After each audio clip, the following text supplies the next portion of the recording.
So there is a two terms. One is brachial, one is plexus.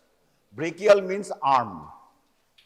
So it is related to the arm means the superior extremity. And what is plexus? So to explain the term plexus, we have to have some idea about the nervous system. Our nervous system mainly consists of, there are two classification of the nervous system.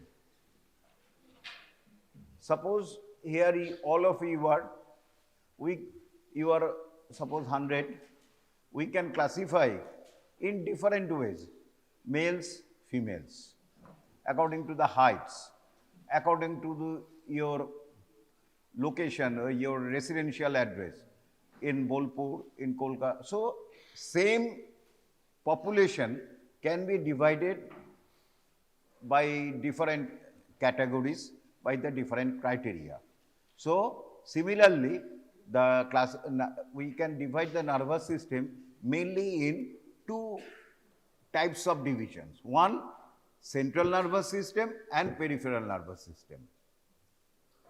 Central and peripheral nervous system. কেমন? তাহলে আমরা এই nervous সিস্টেমকে দুটো ভাগে ভাগ করতে পারি।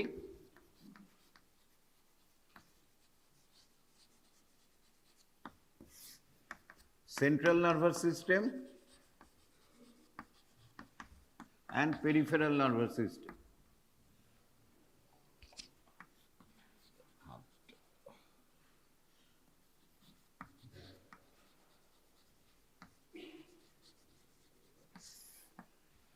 আবার এই নার্ভাস সিস্টেমকেই আবার আরেকভাবে ক্লাসিফাই করতে পারি।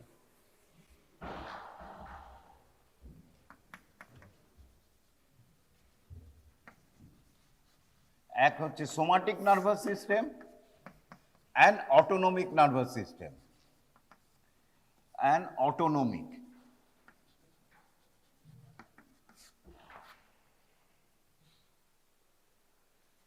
কেমন? দুটো ভাগে ভাগ করতে পারি। মানে সেন্ট্রাল নার্ভাস সিস্টেমের মধ্যেও কিছু সোমাটিক, পেরিফেরাল নার্ভাস সিস্টেমের মধ্যেও কিছু টাইপ, পেরিফেরাল নার্ভাস সিস্টেমের মধ্যেও সোমাটিক এবং অটোনমিক নার্ভাস সিস্টেম ঢুকে আছে, সেরকম আর কি দুটো ভাগে ভাগ করছি। এই তোমাদেরকে I divide into males and females, আবার তোমাদেরকে ভাগ করছি অ্যাকর্ডিং টু ধরো heights. The heights above 5 feet, above 5 feet, below 5 feet. আবার 5 ফিটের মধ্যেই মেলস আর ফিমেলস ঢুকে আছে, আবার বিলো 5 ফিটের মধ্যেই মেলস আর ফিমেলস ঢুকে আছে। সুতরাং আবার যখন আমি এই মেলস ফিমেলস করছি, তখন মেলসের মধ্যে আবার অ্যাভাব আর বিলো 5 ফিটও ঢুকে আছে। সুতরাং দুটো টার্মস মানে একদম আলাদা নয়, ইন্টারমিডিয়েট। সুবিধার জন্য আমরা নার্ভাস সিস্টেমকে দুটো ভাগে ভাগ করছি। মেইনলি আমরা ভাগ করি, এটা হচ্ছে অ্যাকচুয়ালি মেইনলি আমাদের কাজে লাগে অ্যানাটমিতে, এইটা মেইনলি কাজে লাগে আমাদের ফিজিওলজিতে। কেমন? আচ্ছা, এই central nervous system again consist of হচ্ছে ব্রেইন অ্যান্ড স্পাইনাল কর্ড।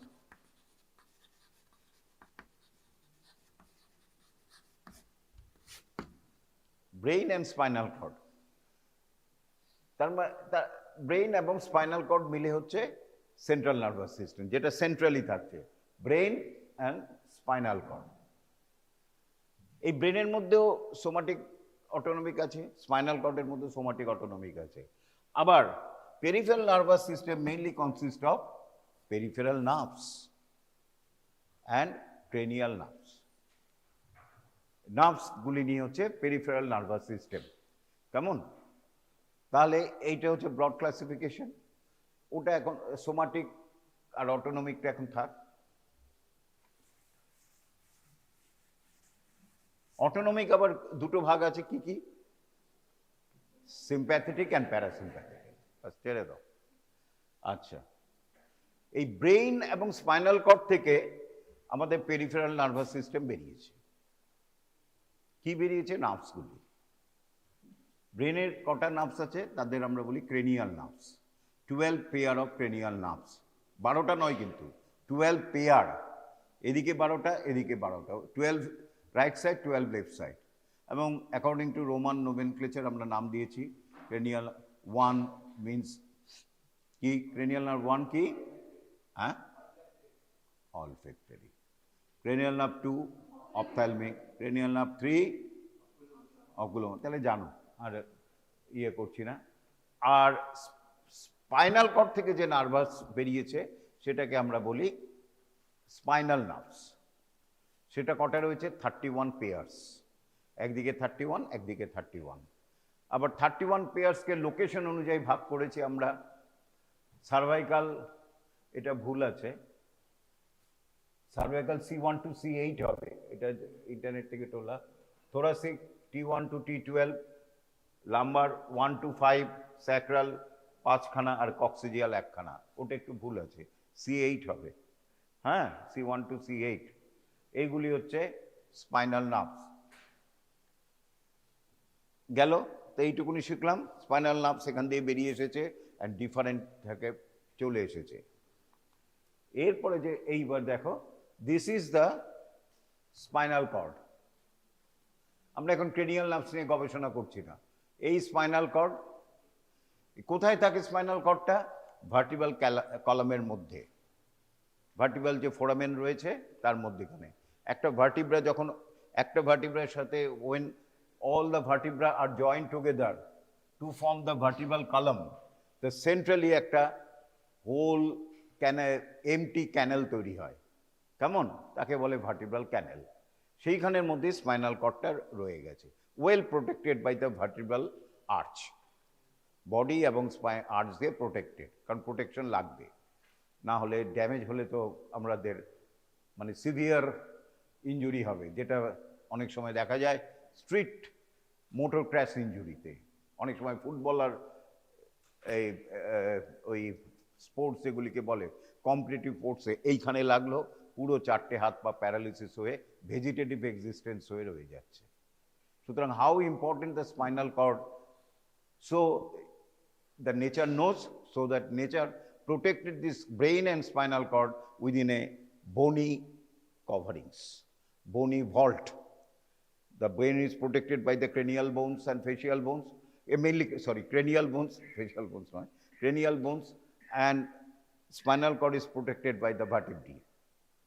এইবার এই ভার্টিব্রি থেকে, এই স্পাইনাল কর্ড থেকে এই নার্ভসগুলি বেরিয়েছে। কেমন?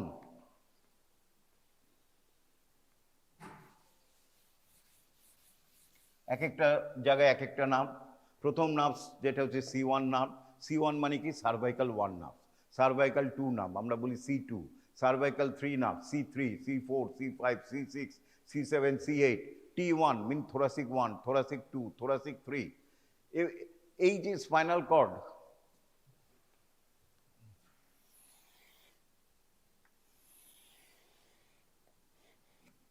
আর এই হচ্ছে ব্রেনটা, এইখান থেকে C1 বেরিয়েছে, C2 বেরিয়েছে, C3 বেরিয়েছে, এবং দুপাশে দুটো C1 বেরিয়েছে। এইটুকুনি এলাকা অফ দ্য স্পাইনাল কর্ড আমরা বলি স্পাইনাল সেগমেন্ট। তার মানে কি কোনো ভাগ আছে? নো। কোথাও কেউ বুঝতেই পারবে না দুভাগ। আমরা ধরে নিচ্ছি দুপাশে দুটো C1টাকে মাঝখানে রেখে এইটুকুনি area of the spinal cord is the C1 spinal segment. এটা হচ্ছে C2 স্পাইনাল সেগমেন্ট, এটা হচ্ছে C3 স্পাইনাল, C4, C5 এরকম করে চলে গেল। কেমন?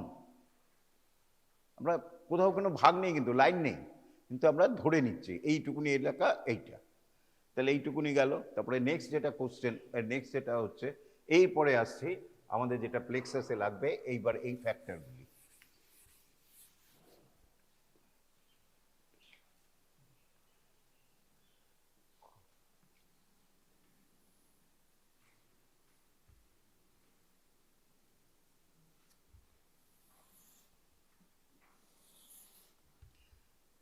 স্পাইনাল কর্ডটাকে যদি কাটি এরম ভাবে, তাহলে দেখবে সেকশনটা এইরকম।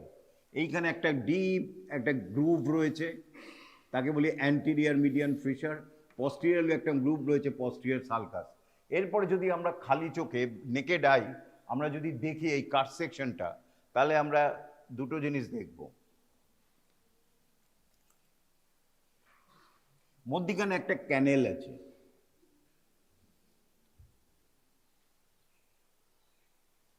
কেমন? স্পাইনাল ক্যানেল, যেটা একদম টোটাল স্পাইনাল কর্ড অব্দি রয়েছে, সেটা contain CSF, cerebro spinal fluid. কেমন?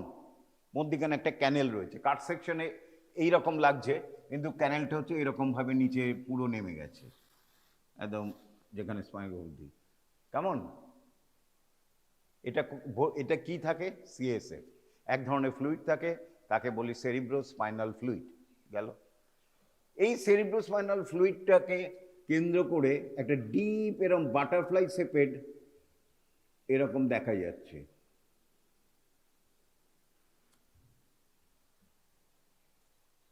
সেটা কি এরকম শুধু এইটুকুনি না, সেটাও এরকম নেমে গেছে নিচে।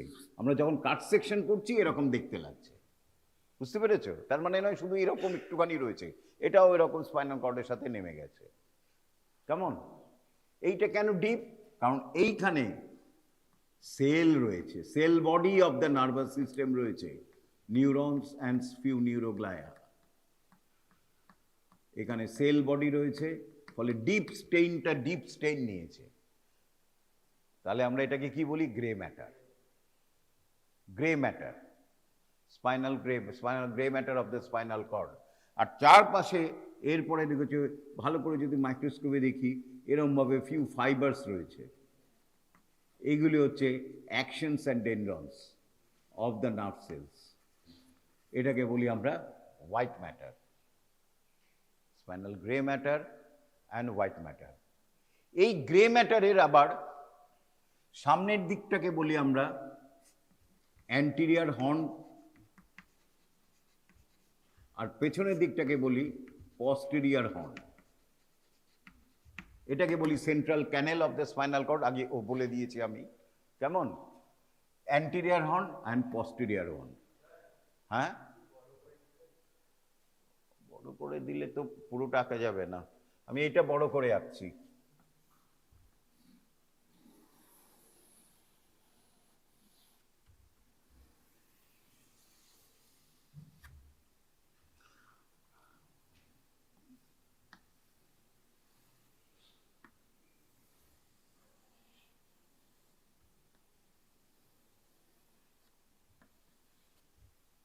একটা জিনিস দেখেছো, পস্টেরিয়র হর্নটা মোরলেস টাচ করেছে সারফেসকে, এটা কিন্তু টাচ করেনি। এইভাবেই আমরা মাইক্রোস্কোপে চিনতে পারি যে কোনটা অ্যান্টিরিয়র হর্ন, কোনটা পস্টেরিয়র হর্ন। আর ওটা ইউজুয়ালি টেপারিং হয়, আর এই দিকটা একটু বালবাস হয়। বালবাস মানে কি? বাল্বের মতো ফোলা। তাহলে এটা হচ্ছে অ্যান্টিরিয়র হর্ন, এটা হচ্ছে পস্টেরিয়র হর্ন। রয়েছে সমস্ত জায়গায় রয়েছে, ফ্রম C1 টু একদম কক্সিস 1 অব্দি এটা রয়েছে। কিন্তু কিছু কিছু জায়গায়, আগেই বলেছি এটাকে স্পাইনাল সেগমেন্ট বলে, C1 segment, C2 segment spinal কর্ডে রয়েছে। সেইখানে T1 থেকে L1 অব্দি, মানে কি থোরাসিক 1 স্পাইনাল সেগমেন্ট থেকে লাম্বার 1 স্পাইনাল সেগমেন্ট অব্দি, এবং S2 S3 S4 sacral 2 sacral 3 এবং স্যাক্রাল 4 সেগমেন্টে এইটুকুনি জায়গাতে আরেকটা হর্ন রয়েছে।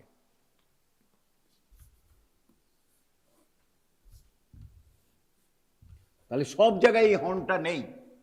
হর্ন মানে কি? শিং, শিংয়ের মতো বেরিয়ে আছে বলে হর্ন বলা হচ্ছে। এইটাকে বলা হয় ল্যাটারাল হর্ন।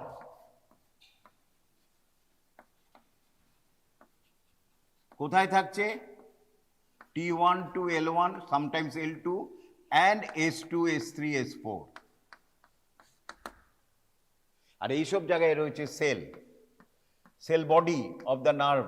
আমরা জানি নিউরন একটা সেল বডি রয়েছে, আর ডেনড্রন রয়েছে, আর একটা লম্বা, ইউজুয়ালি লম্বা অ্যাকশন রয়েছে। এখানে সেল বডি। আর এখানে নানা রকম mitochondria, Nigel substance, Golgi apparatus সব রয়েছে। তাহলে এই সেল বডিগুলি রয়েছে এইখানে, আর এটাকে এই ডেনড্রনস এবং অ্যাকশনকে আমরা বলি ফাইবার্স, নার্ভ ফাইবার্স। এই নার্ভ ফাইবার্সগুলি রয়েছে এখানে, কেমন? আর এই পুরোটার নাম হচ্ছে নিউরন, এবং সেল বডি অফ দ্য নিউরনের আরেকটা নাম রয়েছে পেরিক্যারিয়ন। পেরিক্যারিয়ন। আচ্ছা, এই যে সেল বডি রয়েছে,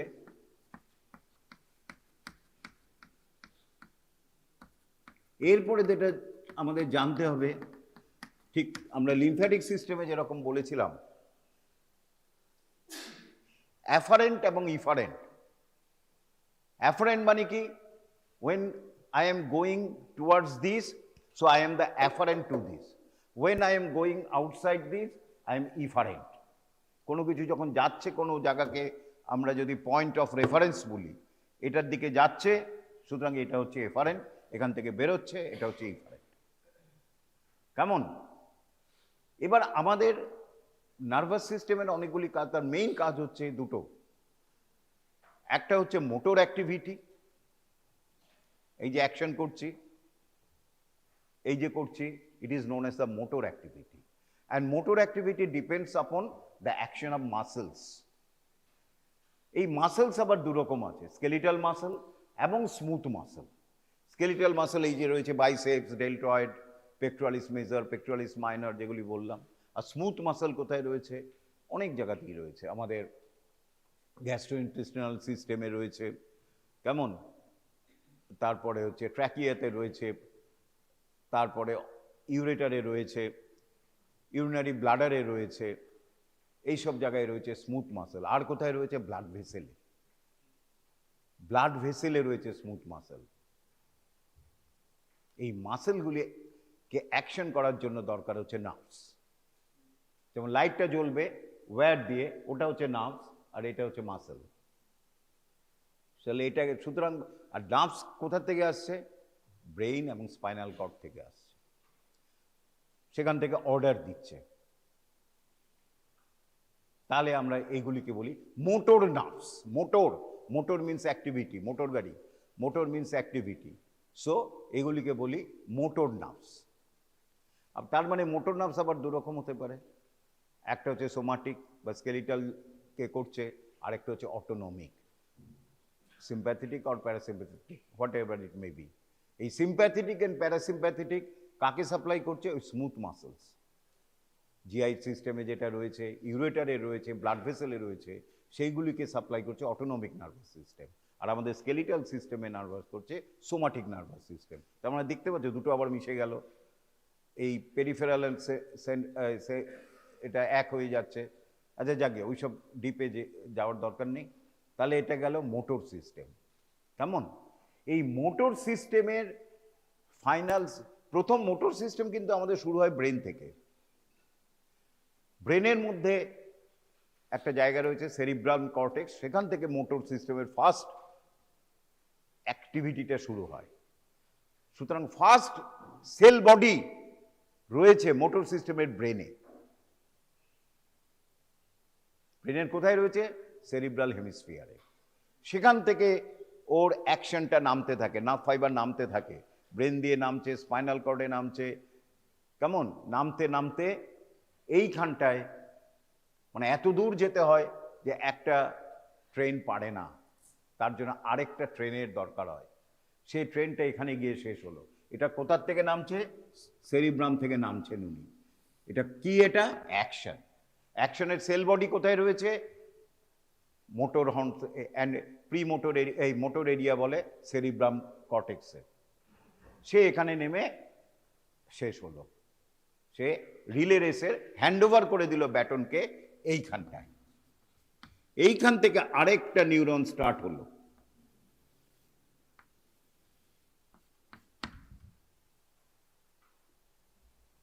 আরেকটা নিউরন স্টার্ট হলো,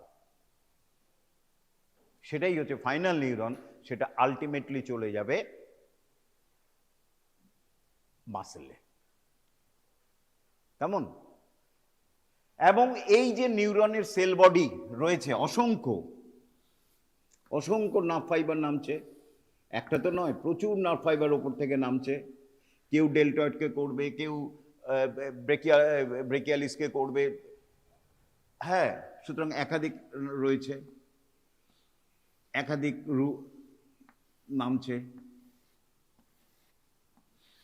এই সেল বডিকে আমরা বলি alpha motor neuron or anterior horn cells, কারণ অ্যান্টিরিয়ার হর্নে থাকে, আমরা বলি আলফা মোটর নিউরন বা অ্যান্টিরিয়ার হর্ন সেল। এছাড়াও মাসেলের মধ্যে কিছু কিছু থাকে গামা মোটর নিউরন, এগুলি পরে ডিটেলসে পড়বে। তাহলে এখানে বলি অ্যান্টিরিয়ার হর্ন সেল। আর এই যে এগুলি এক একটা ছোট ছোট নার্ভ ফাইবার বেরোচ্ছে, তাকে বলি আমরা রুটলেট। এই রুটলেটগুলি পরে একটা করে জয়েন করে রুট তৈরি করে, অ্যান্টেরিয়ার রুট। ছোট ছোট নার্ভ ফাইবার বেরোয়, চোখে দেখা যায়, এবং ultimately they join together to form a anterior root. এটা কিন্তু রুট হচ্ছে, কেমন অ্যান্টেরিয়ার রুট, আরেকটা রুট আছে তার সাথে গোলাবে না, কেমন, বা এগুলিকে রুটলেট বলে। এটা গেল একটা অ্যাক্টিভিটি নার্ভের, বাবারে দেরি হয়ে যাচ্ছে। আরেকটা অ্যাক্টিভিটি কি, সেন্সেশন।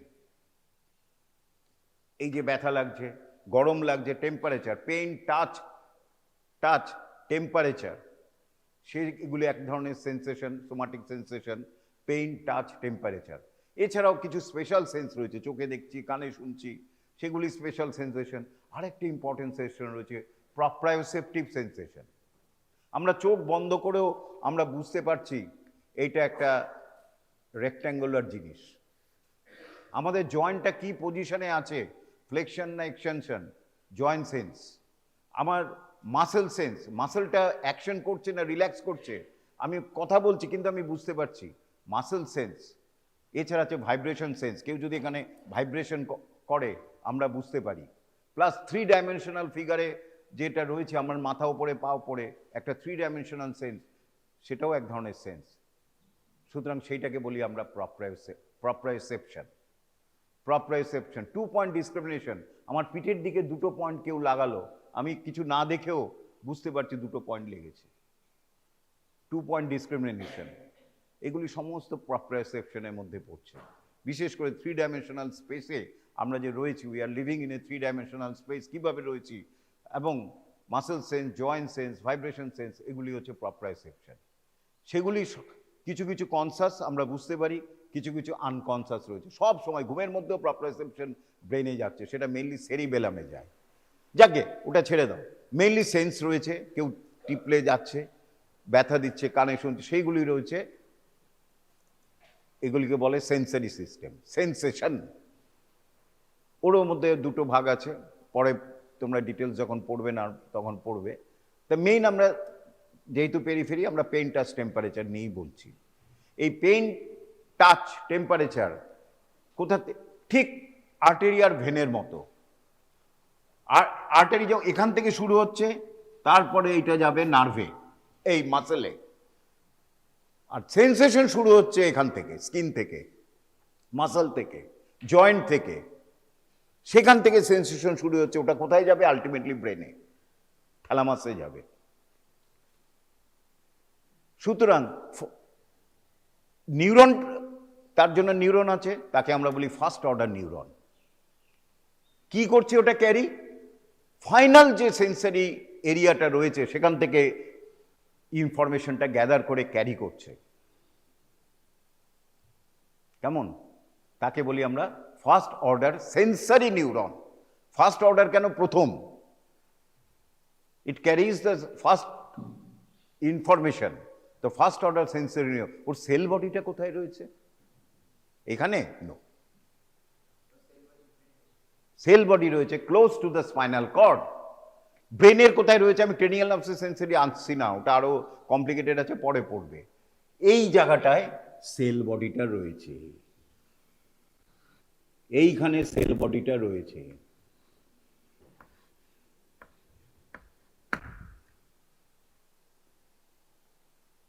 কেমন, যখন অ্যাসেম্বলড অফ নার্ভ সেল একটা জায়গায় এবং ভিজিবলি দেখা যায়, তাকে আমরা বলি গ্যাংলিয়ন। গ্যাংলিয়ন, প্লুরাল হচ্ছে গ্যাংলিয়া। সুতরাং এটা যেহেতু assembled of nerve cell body রয়েছে, এটা হচ্ছে গ্যাংলিয়া। কেমন গেল? তাহলে এইটার, এইবার বলো এইটার এটা অ্যাকশন না ডেনড্রনস যেটা যাচ্ছে? কি মনে হয় যেটা নিয়ে যাচ্ছে ইনফরমেশন? অ্যাকশন না ডেনড্রনস? অ্যাকশনস। যে ইনফরমেশন নিয়ে যায়, এটা ভালো করে জেনে রাখো, this is the sell body of the nerve, সেইখানে ডেনড্রন রয়েছে, আর ইউজুয়ালি একটা অ্যাকশন থাকে। যে ইনফরমেশন সেল বডিতে আসছে ইউজুয়ালি বাই দ্য ডেনড্রনস, আর সেলের যে অর্ডারটা ক্যারি করে বাইরে যাচ্ছে, মাসেলে যাচ্ছে, সেটা usually carried by the axons. So এটা হচ্ছে অ্যাকশন। আর এইখানে কিন্তু উল্টো, সেই যে পায়ের থেকে সেন্সেশন, থাই থেকে সেন্সেশন, হাত থেকে সেন্সেশন, এখান থেকে সেন্সেশন, সেটা নিয়ে আসছে ডেনড্রন। এটা হচ্ছে ফার্স্ট অর্ডার নিউরন, সেন্সেশন নিয়ে এলো, এবং এটাকে আমরা কি বলি? পস্টিরিয়র রুট গ্যাংলিয়া বা সেন্সারি গ্যাংলিয়া, কারণ পস্টিরিয়র রুটে রয়েছে। এটা হচ্ছে অ্যান্টিরিয়র রুট। এইখান থেকে এবার ছোট ছোট অ্যাকশন বেরোলো, বেরিয়ে এইখানটায় ঢুকছে, এইখানে এবার রিলে করছে ফার্স্ট অর্ডার। তাহলে এই পুরোটা হচ্ছে একটা নিউরন, এইটা হচ্ছে সেল বডি। বুঝতে পেরেছো কি? এটা এই পুরোটা হচ্ছে সেল বডি, এটা হচ্ছে ওর ফাইবার্স। এইটা এখানে ছোট, এখানে তাহলে কি, এখানে ছোট ছোট ডেনড্রন রয়েছে। এইখানটায় যদি দেখা যায়, তাহলে আমি ওটা আঁকছি। এই ওপরের থেকে সেরিব্রাল কর্টেক্স থেকে, সেরিব্রাল কর্টেক্সে ফার্স্ট অর্ডারের সেল রয়েছে, এখান থেকে ছোট ডেনড্রন রয়েছে, সেখানে অন্য ইম্পালস রিসিভ করছে, তারপরে এই অর্ডার দিচ্ছে, নিয়ে এইখানটায় এলো, অ্যান্ড ইট এন্ডস, এবং এখান থেকে ছোট ডেনড্রন শুরু হয়ে এই আলফা মোটর নিউরন নিয়ে এবার অ্যাকশনটা গেল। এই জায়গাটাকে বলে সাইন্যাপস। ঠিক সিমিলারলি এর সেল বডিটা আছে এখানে, এর ডেনড্রনটা নিয়ে এলো, এবার ছোট অ্যাকশন এইখানে গিয়ে শেষ হয়ে গেল। এইখান থেকে এবার আরেকটা নিউরন স্টার্ট হয়ে আলটিমেটলি ক্রসিং হবে, অনেক ব্যাপার আছে, ব্রেনে গিয়ে থ্যালামাসে যাবে, আমরা সেন্সেশরি, এবং আলটিমেটলি সেরিব্রাল কর্টেক্সে যাবে, সেইখানে আমরা পেইন, টাচ, টেম্পারেচার বুঝতে পারবো। তাহলে এটা যদি অ্যান্টিরিয়র রুটলেট বলি, এটা হচ্ছে পস্টিরিয়র রুটলেট। কেমন গেল? এটা হচ্ছে অ্যান্টিরিয়র রুট, ওটাকে বলে posterior root of the spinal nerve. এই রুটের সাথে ব্রেকিয়াল প্লেক্সাসের রুটের গোলাবে না। আরেকটা রুট আসবো আমি, এটা কিন্তু অনলি যখনই রুট বলবে তাহলে বলতে হবে spinal nerve. It is the anterior root of the spinal nerve, it is the posterior root of the spinal nerve. Anterior root বলে ছেড়ে দিলে হবে না, তাহলে গন্ডগোল হয়ে যাবে। গেল? তাহলে গেল অ্যান্টিরিয়র রুট, এটা গেল পস্টিরিয়র রুট। অ্যান্টিরিয়র রুটটা কি? মোটর। আর পস্টিরিয়র রুটটা কি? সেন্সারি। এটা আমাদের পেইন, টাচ, টেম্পারেচার ব্রেনে নিয়ে যাবে, আর এর থেকে ব্রেন থেকে অর্ডারটা গেল। আর এইটা কি তাহলে? ইট is the autonomic nervous system. Autonomic, এই যে স্মুথ মাসেলকে অর্ডার করবে কে? এ তো পারবে না, এ তো সোমাটিকের আন্ডারে, এ তো শুধু স্কেলিটাল মাসেলকে করবে, যে স্কেলিটাল মাসেল রয়েছে বাইসেপস ট্রাইসেপসকে করবে। এবার ব্লাড ভেসেলকে কে করবে? জিআই ট্র্যাক্টের মাসেলকে কে করবে? ইউরিনারি ব্লাডারের মাসেলকে কে করবে? তার জন্য নেচার এখানে দিয়ে দিয়েছে। এই সেলগুলি থেকে বেরিয়ে ঠিক এখান দিয়েই যায়, এর সাথে মিশে চলে যায়। এইটাকে বলে ল্যাটারাল হর্ন সেল, যেটা T1 and L1, T1 থেকে L1 মেইনলি নয়, only meant for the sympathetic nervous system, and S2, S3, S4 is meant for the parasympathetic nervous system. গেল?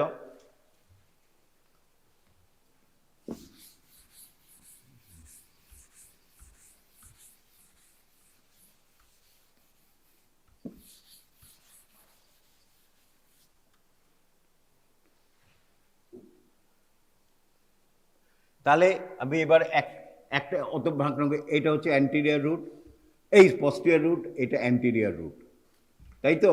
আর এখানে গ্যাংলিয়নটা রয়েছে, posterior root ganglion, ছোট্ট করে আছে। এটা গেল ডর্সাল, অনেক সময় এটাকে ডর্সাল রুট বলে, এটাকে ভেন্ট্রাল রুট বলে।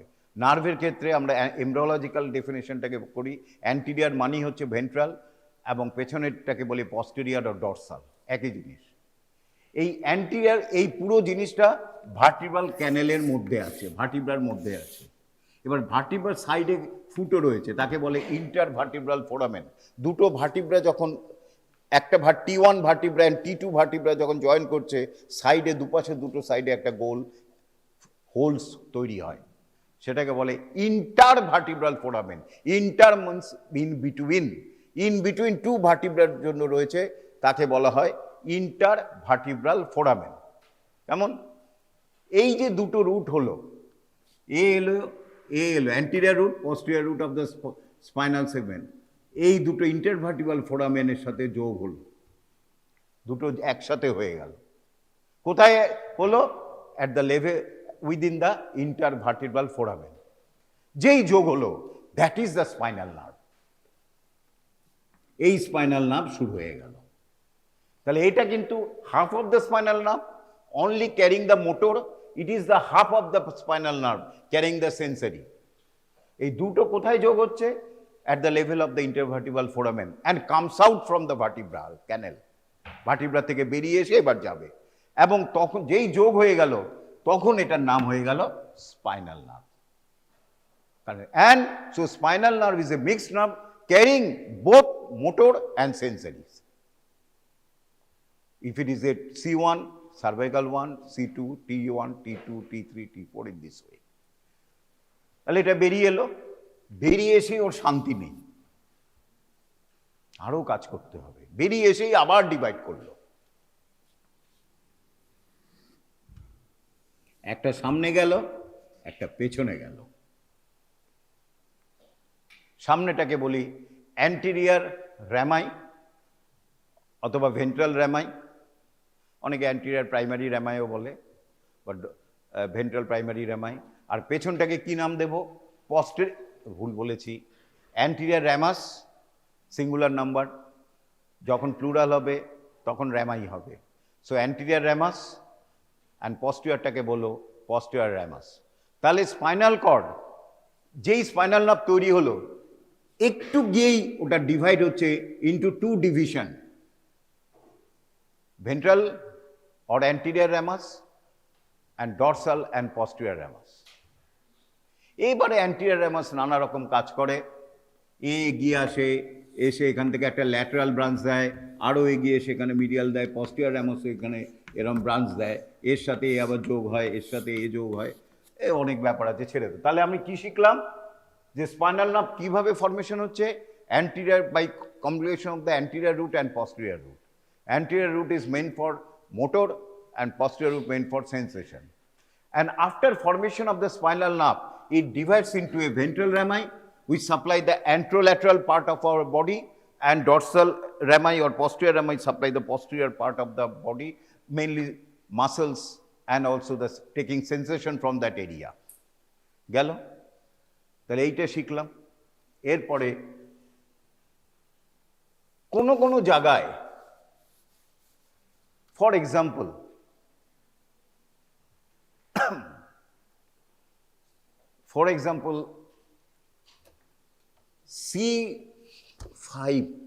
C5 মানে কি? সার্ভাইকাল 5। এই যে নার্ভগুলি বেরিয়েছে স্পাইনাল কর্ড থেকে,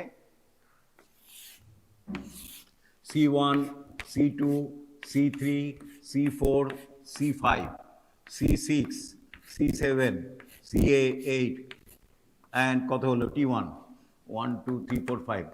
এটা আবার দুটো ভাগে ভাগ হয়েছে, এটাও দুটো ভাগে ভাগ হয়েছে, এটাও দুটো ভাগে। এই একটা দিকই করছি, অনলি ভেন্ট্রাল রুট এইবারে করছে, only ventral rami, not the dorsal rami. এটা ভালো করে ক্লিয়ার করো। ডেফিনেশনে শুধু যদি লেখো that is plexus is formed by the C1, a C5 to T1 nerve, ভুল, partially correct. So only the ventral rami, not the dorsal rami, join with each other. এটার সাথে এটা জয়েন করছে, এটার সাথে এটা জয়েন করছে, ফর্ম এ নেটওয়ার্ক, তাকেই আমরা বলি প্লেক্সাস, নার্ভ প্লেক্সাস। তাহলে প্লেক্সাস কখন হবে? অনলি বাই একটার সাথে আরেকটা জয়েন করছে অ্যাডজেসেন্ট নার্ভসের সাথে to form a network like things, that is called plexus.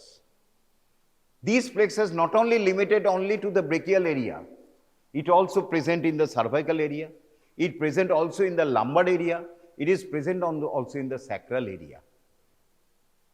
সুতরাং এটার নাম হচ্ছে সার্ভাইকাল এরিয়াতে যেটা রয়েছে C1 C2 C3 C4 নিয়ে তাকে বলি আমরা cervical plexus, brachial plexus, lumbar plexus, sacral plexus, sacrococcygeal plexus অনেকে বলে, স্যাক্রাল প্লেক্সাস।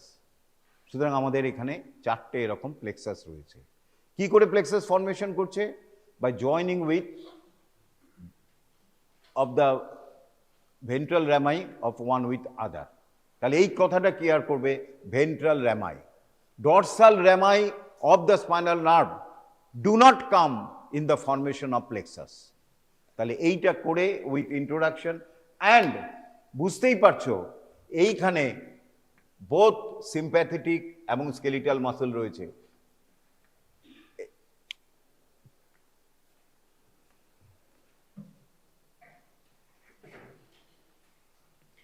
কেন সিম্প্যাথেটিক থাকবে কোথায়?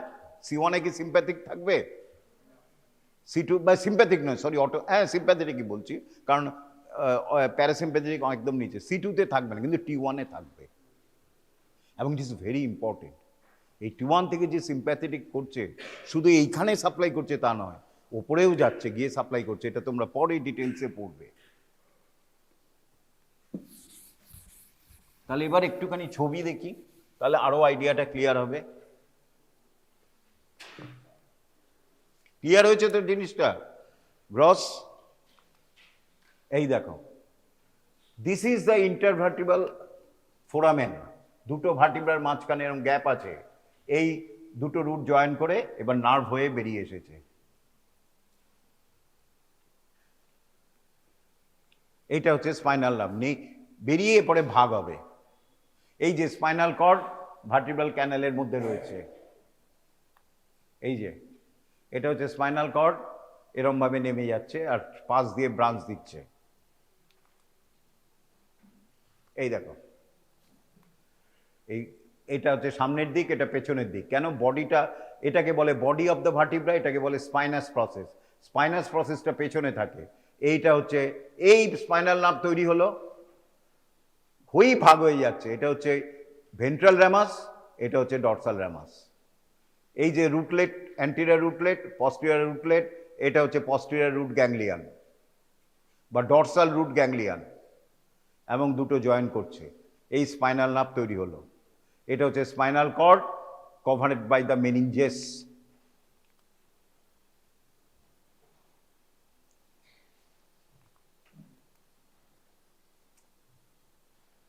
এটা clear view, anterior root of the spinal nerve, spinal cord, posterior root, dorsal root ganglion, spinal nerve join করলো, হয়েই posterior division, posterior ramus, ventral ramus, ventral ramus এবার divide করছে, একটা ল্যাটারাল কিউটেনিয়াস ব্রাঞ্চ দেয়, এটা একটু লাগবে। এই যে ভেন্ট্রাল র্যামাস বেরোচ্ছে, এটা always gives a lateral cutaneous branch, laterally একটা স্কিনে সাপ্লাই করার জন্য ব্রাঞ্চ দেয়, তাকে বলে ল্যাটারাল কিউটেনিয়াস ব্রাঞ্চ। এটা মনে থাকে যেন। ও বাবা, এটা এনে দাও তো, ওই স্লাইড শোতে নিয়ে আসো, এটা ছোট হয়ে গেছে।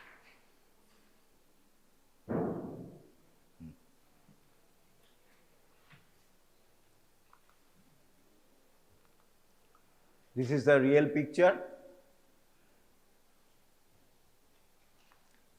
এই যে স্পাইনাল কর্ড যাচ্ছে, এই হচ্ছে ভেন্ট্রাল র্যামাস নার্ভস গুলি যাচ্ছে, আর এই পাশে এটা হচ্ছে সিম্প্যাথেটিক চেইন, পরে পড়বে তোমরা সিম্প্যাথেটিক চেইন, এই সিম্প্যাথেটিক চেইন, এই সিম্প্যাথেটিক চেইনের সাথে যোগ রয়েছে স্পাইনাল নার্ভের, পরে পড়বে তোমরা, এখন আর মাথা ঘামিয়ে লাভ নেই, এইগুলি এখন থাক। এরপরে আমরা আজকের ডেফিনেশন শুরু করছি with this introduction. Brachial plexus. Brachial plexus is a nerve plexus that is derived from the ventral, এই কথাটা লিখতেই হবে, or anterior primary ramus of the C5 to T1 spinal nerves, and it is situated partly in the neck, partly in the axilla. পুরো so ব্রেকিয়াল plexus আমাদের head নেকেও পড়তে হবে, আমাদের এখানেও পড়তে হবে। সুতরাং ব্রেকিয়াল প্লেক্সাস তোমার ফার্স্ট পেপারেও আসতে পারে, সেকেন্ড পেপারেও আসতে পারে, বুঝতে পেরেছ? সুতরাং সেকেন্ড পেপারে ব্রেকিয়াল প্লেক্সাস দিল কেন স্যার বললে চলবে না, কারণ brachial plexus situated partly in the neck, partly in the অ্যাক্সিলা।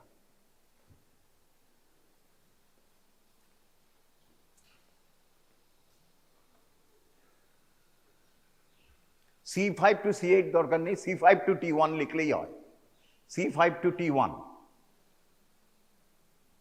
কিন্তু ওইটা যেন মিস না করে ভেন্ট্রাল প্রাইমারি র্যামাই, কারণ ডরসাল র্যামাই ডাজন্ট কাম।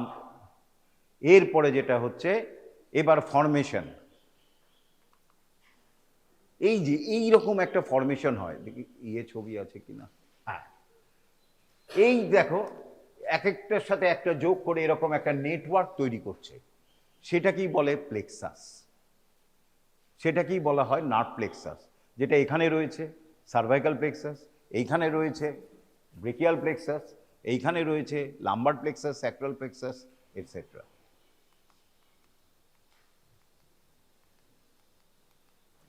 এরপরে যেটা জানতে হবে ফরমেশন। আমি বলেছিলাম রুট, দুটো রুট আলাদা এবারে থাকবে।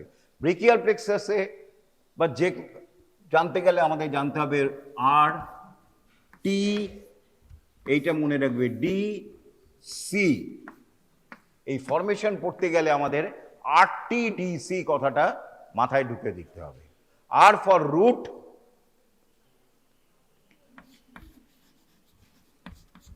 এই রুট কিন্তু ওই রুট নয়, বারবার বলছি, it is the root of the brachial plexus. আগে যে রুট বলেছিলাম ওটা হচ্ছে স্পাইনাল কর্ডের রুট, এই রুট হচ্ছে আলাদা। টি হচ্ছে ট্রাঙ্ক, ডি হচ্ছে ডিভিশন, সি হচ্ছে কর্ড। RTDC কি হলো ব্যাপারটা, এটা সব সময় মনে রাখবে। প্রথমে স্কিমেটিক আঁকি। ব্রেকিয়াল প্লেক্সাস ফরমেশন কে করছে? Ventral primary rami of the C5 to T1। এই যে ভেন্ট্রাল প্রাইমারি র্যামাই, সেগুলি হচ্ছে root of the brachial plexus. ওই রুট নয় কিন্তু, স্পাইনাল কর্ডে যে অ্যান্টিরিয়র রুট পোস্টেরিয়র রুট বেরিয়েছিল এর সাথে কোনো যোগ নেই। সুতরাং এখানে রুটটা হচ্ছে স্পাইনাল নার্ভ ইটসেলফ।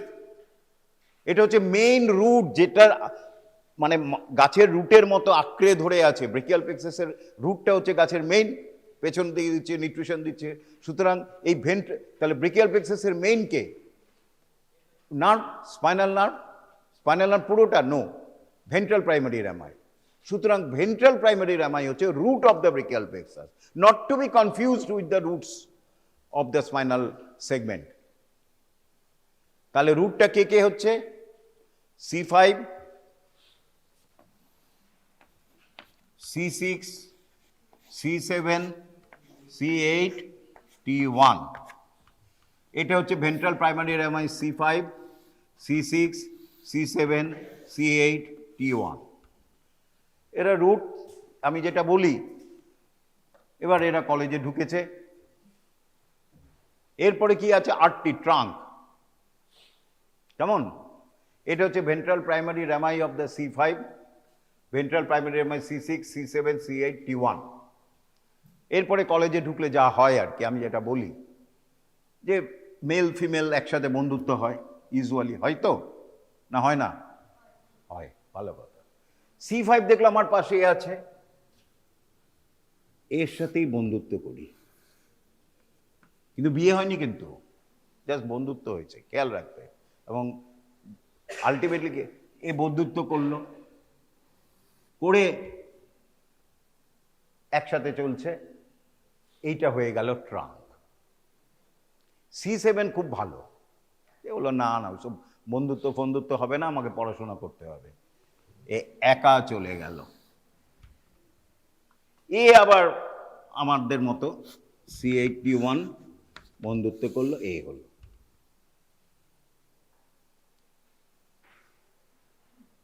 তাহলে এটা হচ্ছে রুটস, এটা হচ্ছে ট্রাঙ্ক। এবার তুমি নাম দাও, ওপরেরটাকে কি নাম দেব? ওপরের ট্রাঙ্কটাকে কি নাম দেওয়া যায়? Upper trunk. দেখো তুমি নিজেরা তৈরি করবে, upper trunk, middle trunk, lower trunk, এইগুলি হচ্ছে ট্রাঙ্ক। তার মধ্যে এর মধ্যে কি কি ফাইবার রয়েছে? C5 C6 মিশে রয়েছে, এর মধ্যে শুধু C7 রয়েছে, এর মধ্যে C81। তারপরে এবার বিয়ের দিকে আসে ডিভাইড হয়ে যাচ্ছে, কিন্তু মনের মধ্যে থেকে যাচ্ছে, কিন্তু ডিভাইড হয়ে গেল।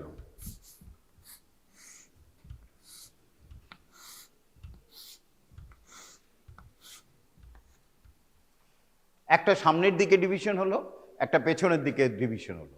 তাহলে এটাকে আমরা বলি অ্যান্টিরিয়র ডিভিশন, এটাকে বলি পস্টেরিয়র ডিভিশন, এটাকে বলি anterior division, posterior division, anterior division, posterior division. কেমন? এরপরে এইটা বরঞ্চ পস্টেরিয়র করলে ভালো ছিল, এইটা পস্টেরিয়র করছে, এটা অ্যান্টিরিয়র করছে। অল দ্য পস্টেরিয়র, এটাকেও পস্টেরিয়র করছে, এটাকে অ্যান্টিরিয়র করছে, শুধু এইটা এরকম থাকলো। All the posterior division then এটাকে upper upper division and lower division, anterior না, sorry, upper and lower, sorry আমি ভুল বলেছি, এটা হচ্ছে লোয়ার, যদিও এটা উপরে লিখছি, এটা কিন্তু লোয়ার, আমার আঁকার সুবিধার জন্য। এটা আপার, এটা লোয়ার, এটা আপার, এটা আঁকার সুবিধার জন্য করছি, কেমন? এরপরে অল দ্য লোয়ার ডিভিশন, অনেকে পস্টেরিয়র ডিভিশন হলে, join together to form a cord. এটা হচ্ছে ডিভিশন, এটা হচ্ছে কর্ড।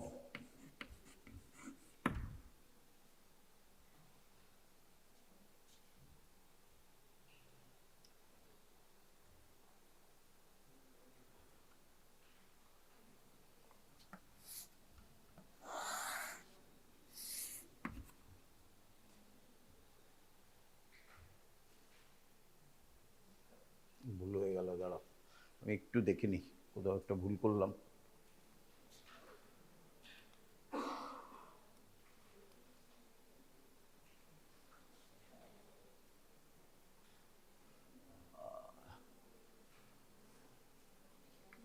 ও আমারই ভুল হয়েছে, আপার ট্রাঙ্ক হয়েছে, ডিভিশন হলো, কি হলো, ও উল্টো দিকে লেখা হচ্ছে, তার জন্যই হচ্ছে ল্যাটারাল, পস্টেরিয়র অ্যান্ড মিডিয়াল। হ্যাঁ ঠিকই লিখেছি। আচ্ছা, তাহলে এটা সুবিধার জন্য কি, এটা হচ্ছে অল দ্য পস্টেরিয়র ডিভিশন বা লোয়ার ডিভিশন, কেমন, অফ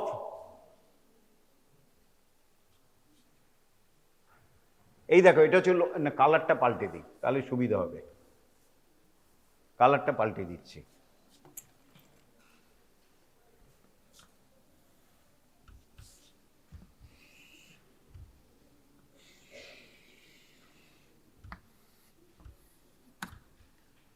অল দ্য পস্টেরিয়র ডিভিশনটাকে আমি রেড দিয়ে করেছি। All the posterior division of this upper, middle and lower trunk join together to form the posterior cord.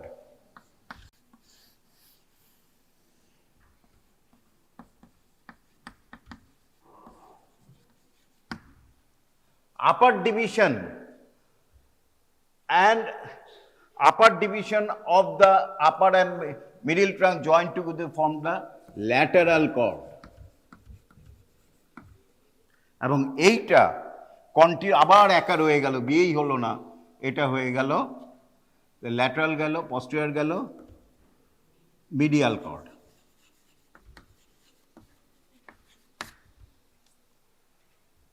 আমি এটা উল্টোভাবে আমি উল্টোভাবে এঁকেছি, এটা এদিক থেকে এদিক আছে, এটা আমি এদিক থেকে এঁকেছি। তাহলে এইটাই হচ্ছে formation of the brachial plexus, root trunk division cord. আবার রিপিট করছি,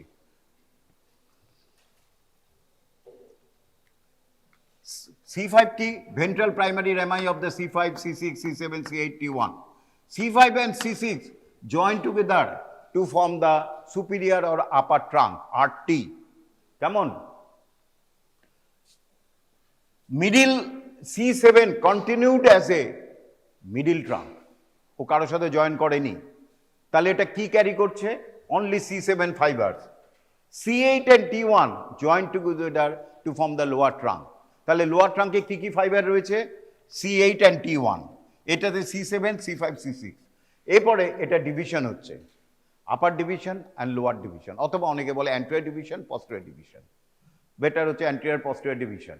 তাহলে অল দ্য পস্টেরিয়র ডিভিশন অথবা lower division join together to form a cord, that is the main thing, posterior cord. তাহলে পস্টেরিয়র কর্ডের কি কি ফাইবারস থাকবে? ওর মধ্যে যদি এটাকে বলে রুট ভ্যালু, রুট কি কি রুটসের ফাইবার থাকবে? সব C5, C6, C7, C1, T1 সব কটা থাকবে এর মধ্যে, C5, C6, C7, C8, T1। এটা ইম্পর্টেন্ট,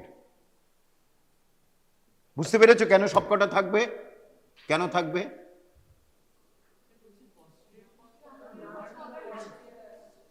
সবকটাই তো মিলেছে, সবকটারই পস্টেরিয়র ডিভিশন।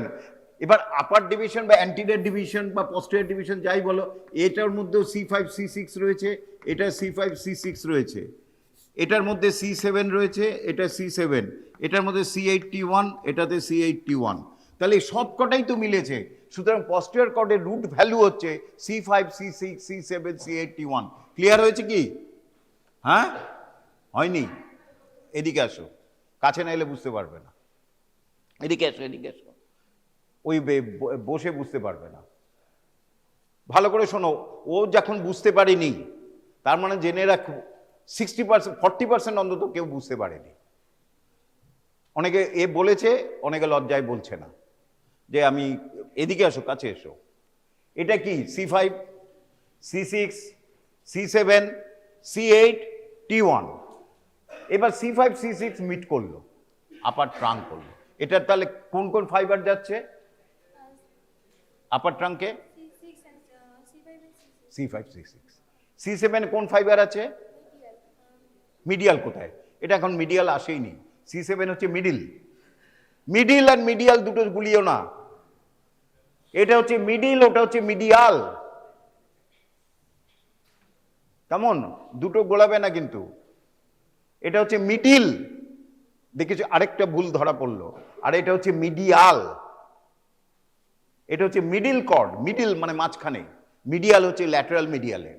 তাহলে মিডিল কর্ডের এখানে কি ফাইবার আছে? Only C7। এইখানে লোয়ার কর্ডে কি ফাইবার আছে? এই লোয়ার ট্রাঙ্কে C8 and T1 গেল। এবার এটা ডিভিশন করছে, আপার and lower division, upper and lower division, upper and lower division. তাহলে আপার ডিভিশনে কি কি থাকবে? C5, C6 থাকবে। লোয়ার ডিভিশনে কি থাকবে? C5, C6 থাকবে। একই তো, সবকটা ফাইবার উপরেও যাচ্ছে, নিচেও যাচ্ছে, বা অ্যান্টেরিয়র যাচ্ছে, পস্টেরিয়র যাচ্ছে। মিডিলের এখানে কি থাকবে আপার অ্যান্ড লোয়ারে? বলো। লোয়ারেও C7। এইটার আপার লোয়ারে দুটোতেই C7 থাকবে, আর কিচ্ছু থাকবে না, কারণ C7টাই তো ভাগ হয়েছে। এইখানে আপার লোয়ারে কি থাকবে?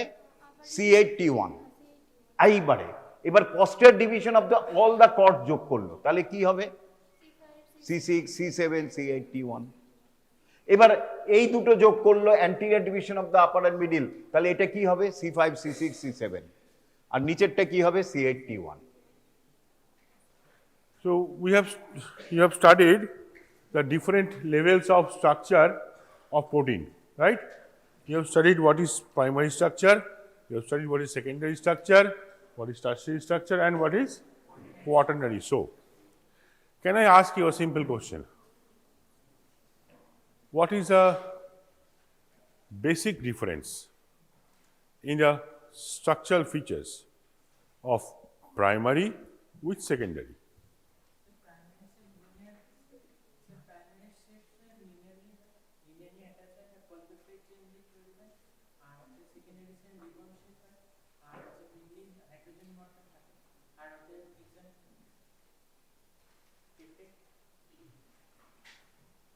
Anyone else? Quickly. We have a very long chapter to discuss today. Anyone else? বলবে কিছু? লাস্ট বেঞ্চ যে হাসছো বলো। লাস্ট বেঞ্চে আগের বেঞ্চে মাঝখানে লাল রঙের, তো লাল রঙে পড়া আছে, দাঁড়াও। ইয়েস ইউ, বলো answer. What is so funny about the class today?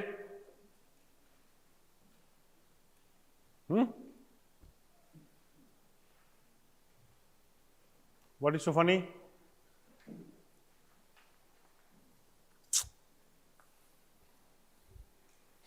Fine. What is the difference between secondary structure and tertiary structure? Quickly, quickly. 1 more minute I will spend.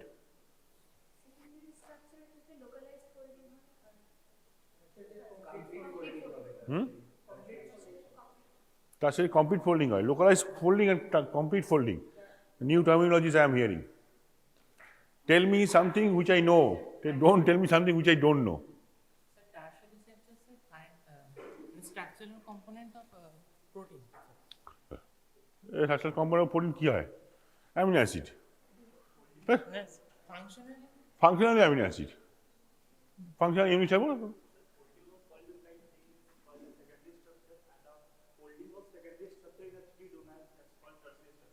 have a little bit of closer to that. Correct. And tertiary? Quaternary, quaternary.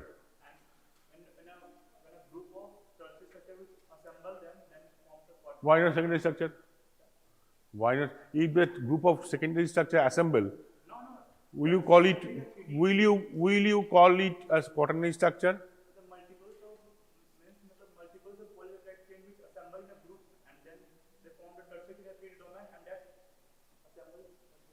No. See, let me clear you the very basic things about the structures. The primary structure is a structure in which no polypeptide actually do exist. It is a completely imaginary format of structure where we imagine that amino acids present in the polypeptide chain are aligned in a straight line, one after another, joined by peptide linkage, one side N-terminal, one side C-terminal. That's all. We imagine for our benefit. Fine? Secondary structure is a conformation or spatial arrangement. Conformation means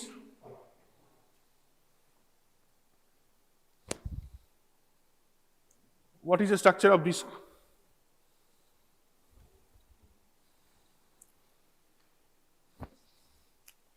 Correct? It has got a 3D dimension, three-dimensional shape. We cannot tell it that it's a straight line, it's a triangle, it's a pyramid. No. Fine?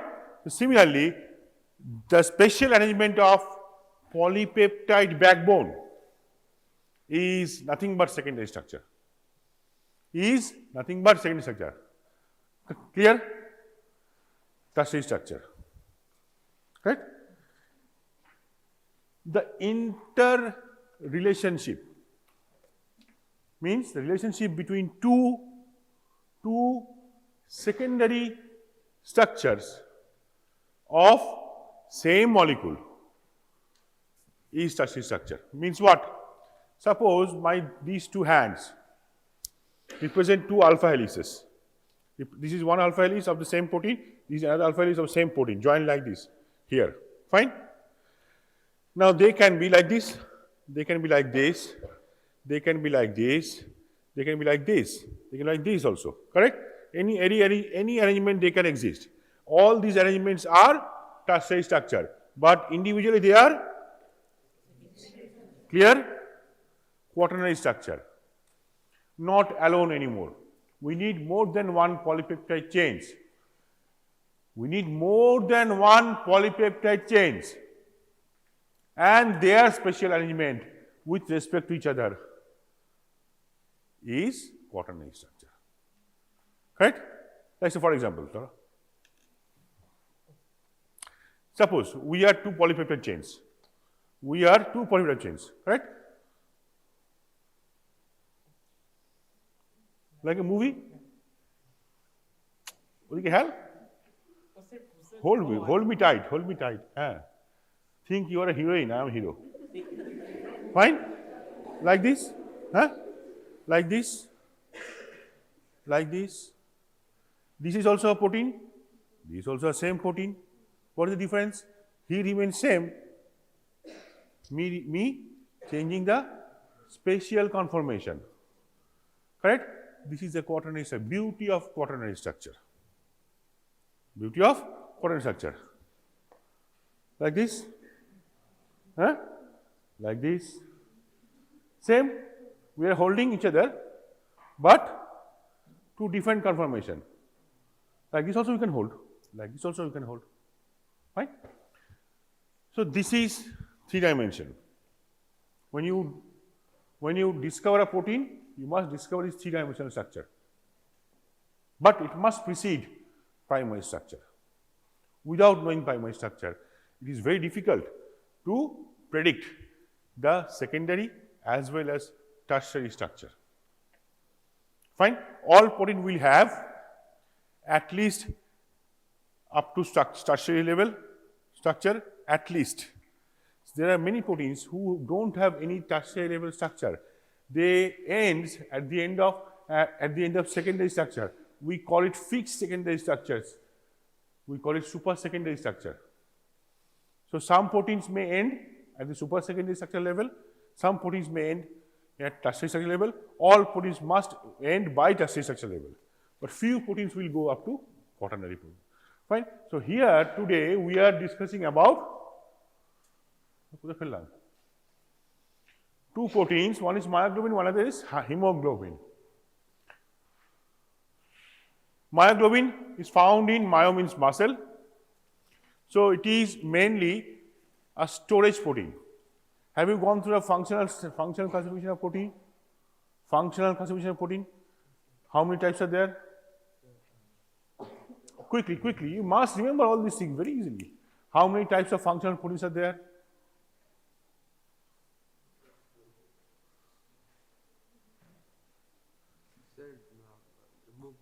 12 types. At least 10 types you should tell.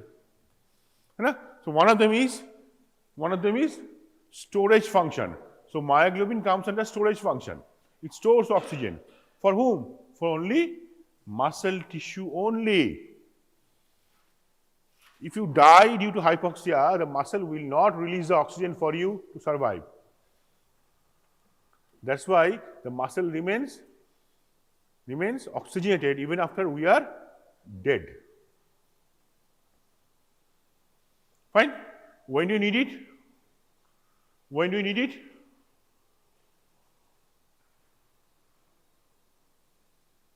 When do you need it? বলো when muscle exercise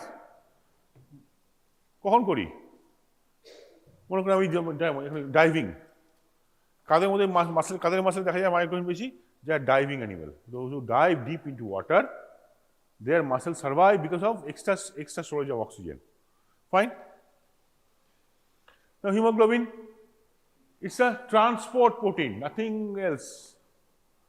It transports oxygen. For human being, it is stored or it is collected within the pouch of mature RBC. For other, say for example, earthworm, it is free floating in their blood. Earthworms, they don't have RBC. They have only free hemoglobin. We do not have free hemoglobin. If we do have free hemoglobin, it's a disease condition. We must not have free hemoglobin. It's a very dangerous condition. It will shut down the normal function of kidney. It will damage liver. Fine? Clear? That's why there are two terms. One is hematuria, another is hemoglobinuria. Hematuria means intact RBC will be found in the urine sample.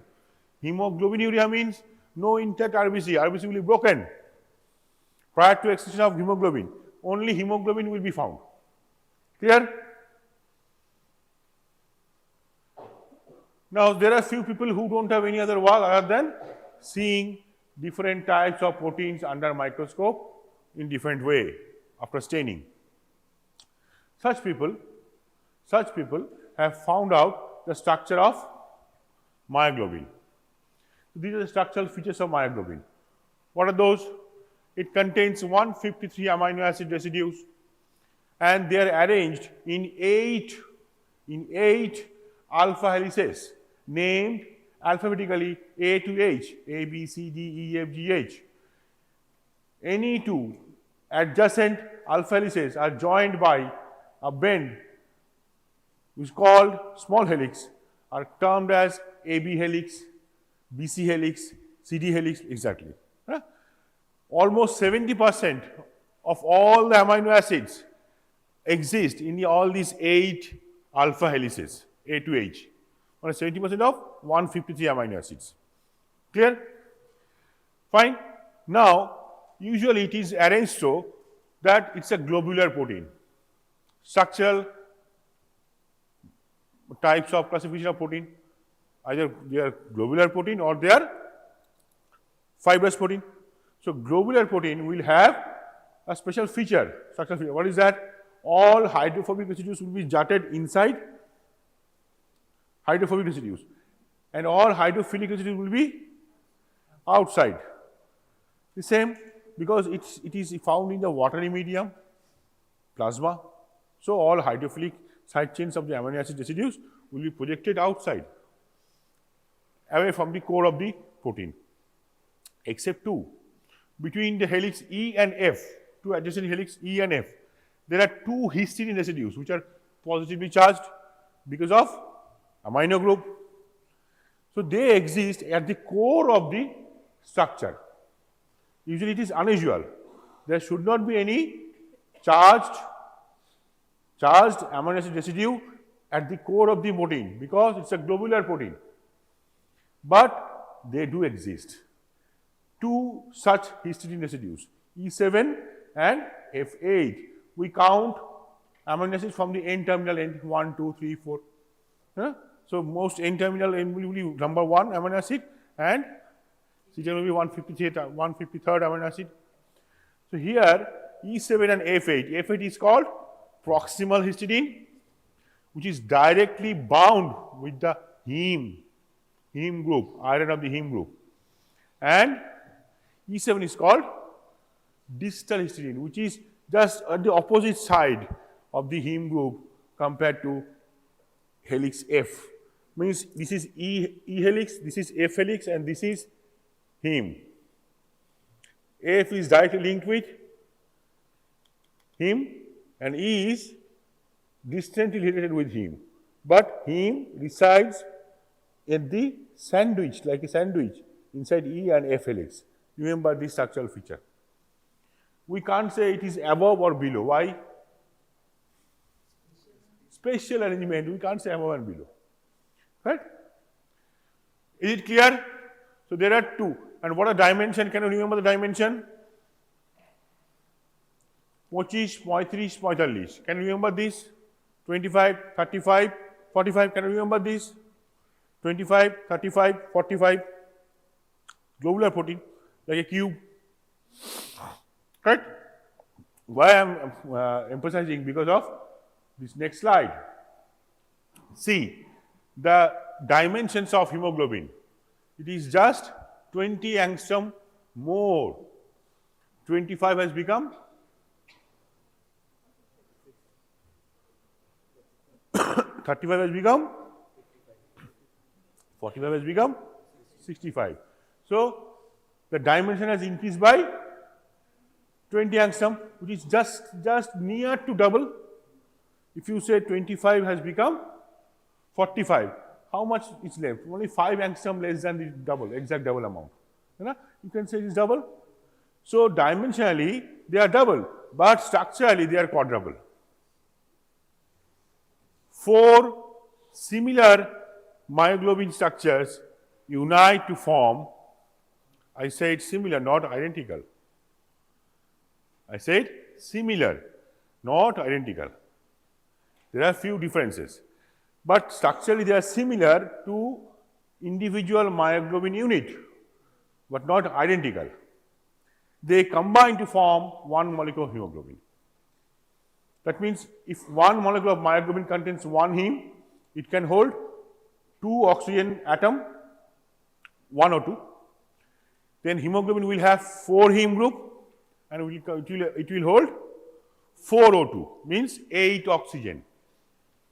Clear? Now, they are of 2 types, 2 identical alpha subunit and 2 identical beta subunit. Alpha subunit contains 141 amino acid, beta subunit contains 146 amino acids. Do we have any other subunits? Yes, many. See? Now, this is a very important graph. See, this shows what? The organs, the type of cell. Understand this diagram very clearly. This is very helpful. Type of cell, megaloblast, macrocyte, normocyte. We have which one? Normocyte. Normally we should have normocyte. More. Megaloblast will be there, but very small amount. Macrocyte will be there, but very small amount, negligible. If they increase, it's a sign of disease. We should have normocyte more. And the site of production, usually it should be produced normally from bone marrow in adulthood. In adulthood. Here adult means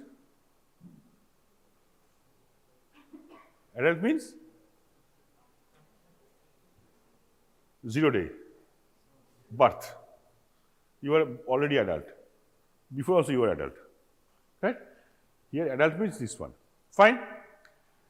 In adulthood, after birth, bone marrow will be the predominant area, organ where it will be synthesized, hemoglobin. Before that, before we are born in the mother's womb, spleen and liver, and much before that, yolk sac, see, prenatal age in weeks, 6 weeks, up to 6 weeks from yolk sac, because by that time no organ have been formed except yolk sac. First 6 weeks in the prenatal stage,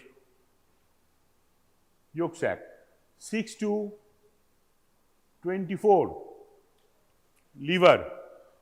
After 24, at 36 weeks, we should be taking birth. Should be. If we are born before, then we must spend those many days in incubation. Correct? If we are born before, our liver will not be formed properly. Our heart will not be formed properly. Correct? Brain will not be formed properly. If we are born after, normal. Correct? Don't be afraid of all the lines. Spleen, between 24 and birth, 36 weeks. Spleen.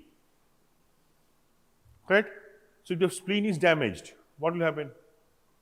Suppose at this age your spleen is damaged, what will happen? Huh? Nothing will happen. We can live jolly well without spleen. But if we are deep ocean divers, we need a bigger spleen. If we are deep ocean divers, we need a bigger spleen, bigger lung capacity.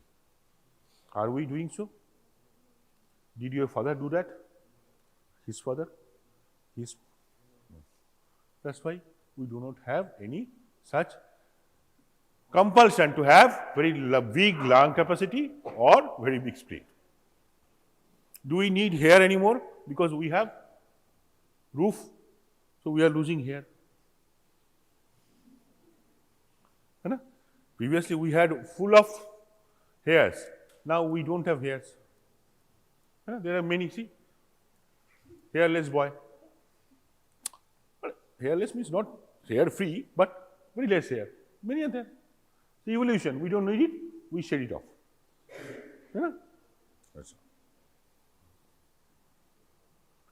Now, this is alpha subunit, this is beta subunit, this is gamma, this is delta, and these are, can you name that?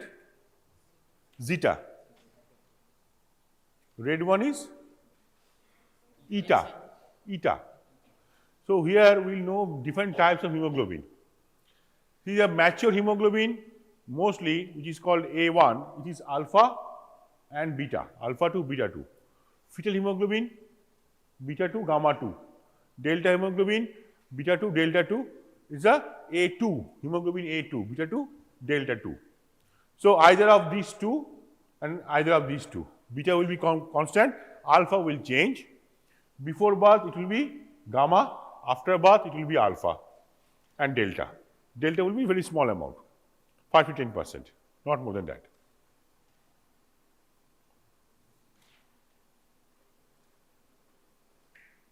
Come here. Green shirt. Are you wearing a green shirt? Come here. Sit here. Fine. So see, before 6 to 10 weeks, prenatal stage, we have only zeta 2, eta 2. No beta, no alpha. After, when you are approaching 10th week, then gamma synthesis will start increase. Alpha will increase, beta is not there at all up to 10 weeks. We have alpha 2, zeta 2, gamma 2, eta 2, all this. Then, as we progress towards birth, the production of gamma decreases, then production of beta increases. At the time of birth, it just after the birth, it just crosses. So fetal hemoglobin will be seen in the newborns, but it will slowly diminish as we grow up. If we persist fetal hemoglobin even in adulthood, then problem. Why? What is the source of gamma? In which organ it is being synthesized? Liver. So it will show a sign of liver cancer. The cells which should have been died after birth is not dead. It's still producing fetal hemoglobin. So it will show a sign of liver cancer. The cells have become immortal. The story is not so simple as I told, but to understand initially, it should be sufficient. Fine? Follow. What is the name of the cell that produces the gamma hemoglobin in liver? All cells. Liver produces protein, so. Who produces albumin? Can you name the cell of the liver which produces albumin? Then what is the name of the cell present in liver? Liver cell? Liver cell. Are Baba. Liver cell, yeah. Oof, liver cell. Liver cell. Yeah. So liver cell is. Where do you find liver cell? Difficult question to answer. Fine. So my request will be to memorize these graphs. This will be required in anatomy, development anatomy. This will be required in physiology. This will be required in medicine. This will be required in pediatrics. This will be required in biochemistry, pharmacology, correct? Pathology. Anything left? If you remember, these are basics. This will differentiate you from a rixopular. Vestibular knows only blood transfusion is given. What type of blood, which blood, these, he doesn't know anything. Huh? The structural difference of hemoglobin and myoglobin. Structural difference of hemoglobin. This is myoglobin containing single subunit and one heme group at the center between E and F helix. Here, between E and F helix, there lies one heme group. What is this? The blue spot? Can anyone tell me what is a blue spot? The darker blue subunits are near to us. It is three-dimensional. That means it is above the plane of the board, and the lighter ones away from the plane of the board. That's how the color shows. Can anyone tell me what is this blue dot? Until stage. 3 questions have been answered. Now the 4th question, the structure-function relationship of myoglobin and hemoglobin. Question number 1. Question number 2, the structure-function relationship of myoglobin. Question number 1, and hemoglobin. Question number 1. Question number 2, second question. লেখ কোশ্চেনগুলো দেখি, পরে বলি sir আপনি question বলেননি, বলছে লিখতে পারছে না, তাকিয়ে আছে মুখের দিকে। Question number 2, explain why myoglobin is a storage protein whereas hemoglobin is a transport protein. What is the structure-function relationship of a protein with its function? 3টে কোশ্চেন বললাম, তাই তো? হ্যাঁ? Answer is 1. What is the relationship of structure and function of a protein?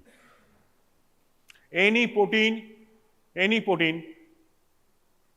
whatever function it might have, it is due to its own structure. Without the structure, it will have no functional entity. Correct? So, function of a protein is a function of its structure. Can I repeat? Function of a protein is a function of its structure. Can I repeat one more time? Function of a protein is a function of its structure. If we know the structure, anywhere in this world, any protein sharing the similar kind of structure will have at least similar type of function, 1 or 2. Correct? So, this is how we generalize different proteins functionally.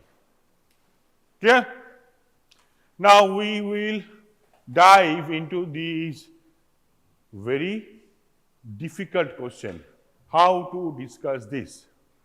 Now, before doing so, let me first discuss this diagram. Are you aware of this diagram? Anyone?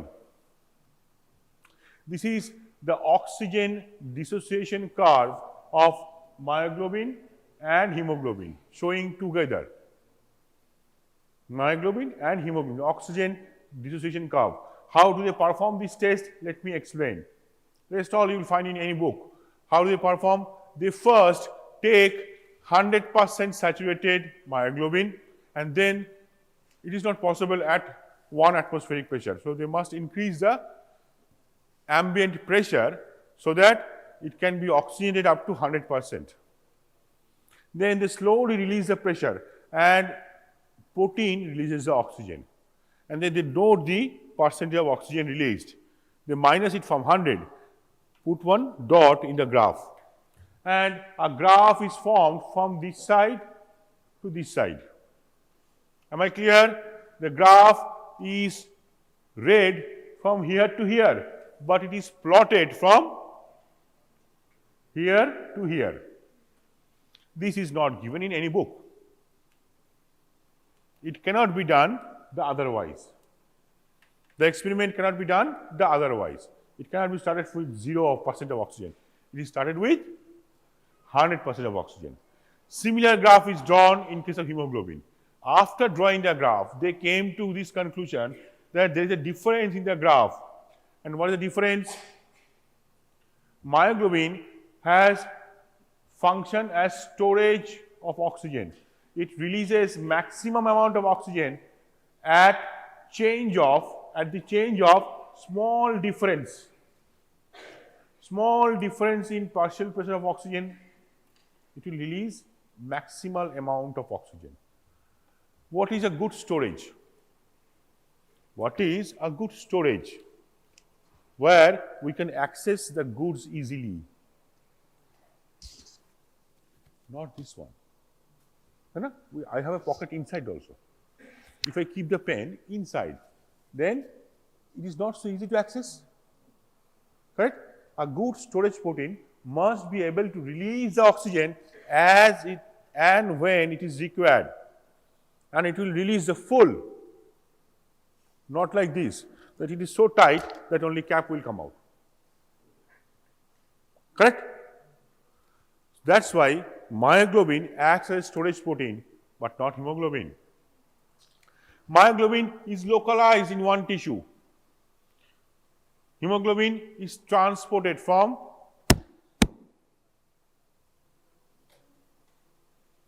what? Not from my shirt to shoe. Lungs to tip of the toe.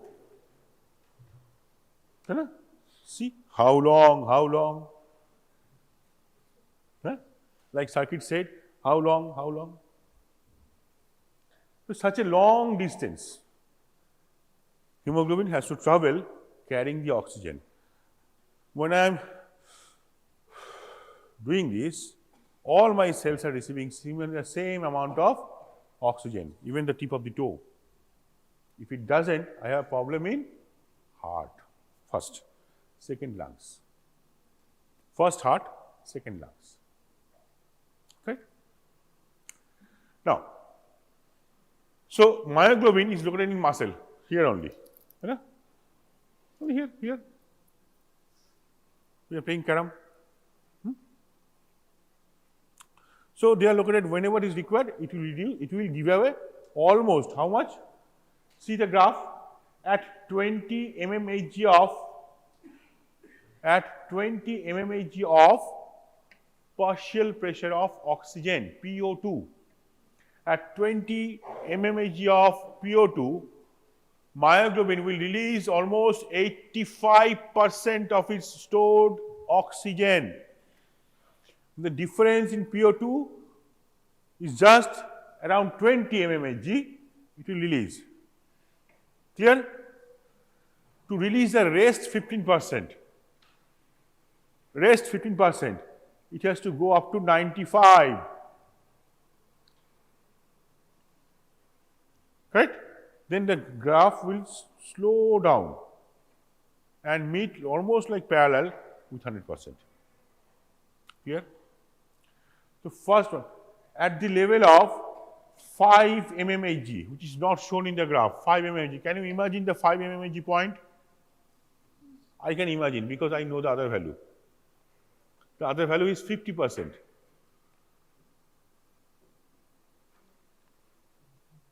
Right? So P50 is the term comes. P50 of any protein. That means what? At which mmHg of pressure of PO2, it releases 50% of its stored oxygen. And that is 5 mmHg for myoglobin. Very easily it will give away the oxygen. Whereas hemoglobin must carry it for a long distance. So it will come across a long difference of PO2 between tissues. Long range of difference in PO2. What is the difference in PO2 for hemoglobin, for oxygen in expiration air and inspiration air? Arterial or venous O2? 46 and 40? 46 and 40. Correct? So these large difference will be maintained between these two tissues. And hemoglobin must transport and must not give away all the oxygen till it reaches the end of the tissue or end of the body. Because if it does so, then the finger tip of the toe will be hypoxic. Correct? So it must carry across a long difference, a big difference in PO2, across a big difference in PO2. Clear? That's why the graph is quite sloped, like a S, sigmoidal graph. This is hyperbolic and this is sigmoidal, not parabolic. sigmoidal. Remember the sigmoidal term, it will come later on. Now here, how to remember, how to draw this graph in the examination. You can remember this 5 to 50, 20 to 85, and then you draw it parallel to 100%. Done. For myoglobin, can you remember 5, 50, 20, 85, and then up to 100, it will go up to 140 though. It will go up to 100. Clear? For hemoglobin, the numbers are 20, 20. Like IPL game, 20, 20. Then 40, 60. Slightly above than 60, but you remember for your easiness, ease of the drawing graph, 20, 20, 40, 60. Come 100, 95. Come 100, 95. Now join these 3 points in a curved manner, not straight line, curved manner. See, you can draw it yourself. You need not memorize the graph anymore if you know how to draw it. So my second request will be in this class to remember how to draw the graph. This will help you in plenty of examination. Clear? Always remember myoglobin is hyperbolic and hemoglobin is sigmoidal. Clear? Now we come different structural features of hemoglobin which are responsible for its proper function. This is a very difficult topic to make you understand at this level. Anyway, I will try. Hemoglobin is made up of 4 subunits. Each subunit are joined with the other subunit by some weak bonds. Give example of weak bonds.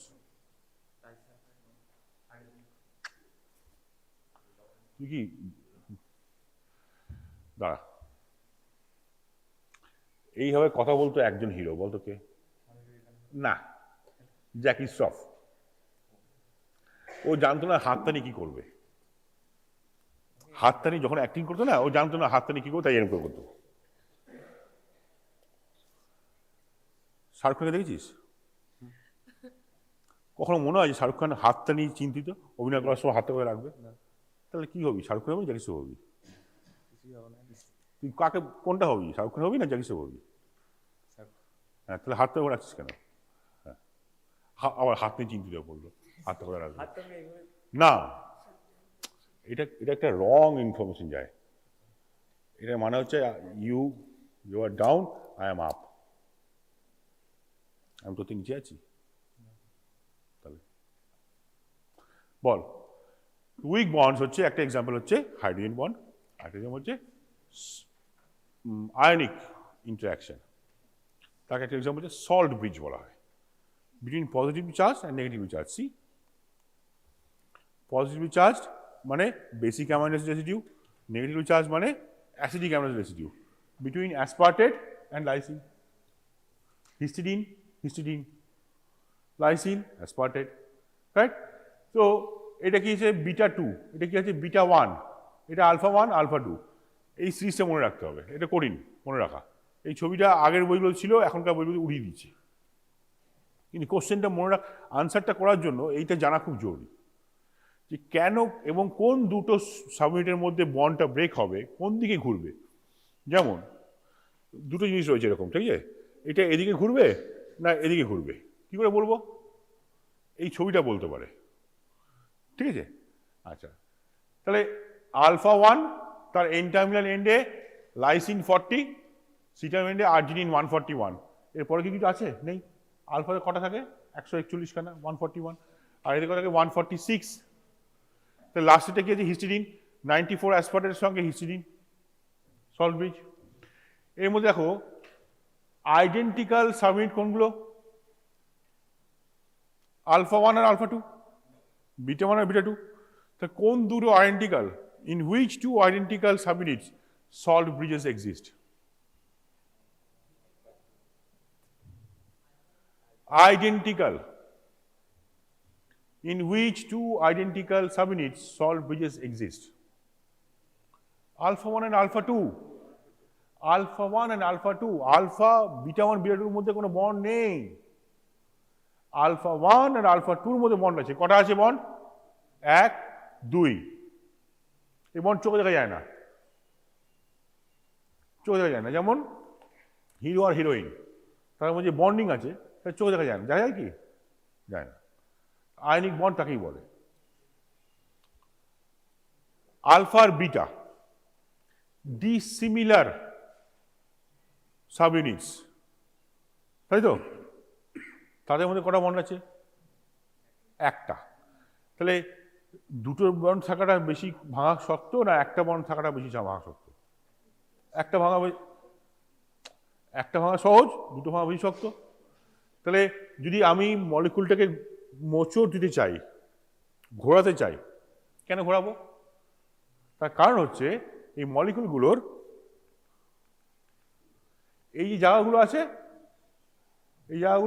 এই জায়গাগুলোতে oxygen বসার জায়গা আছে।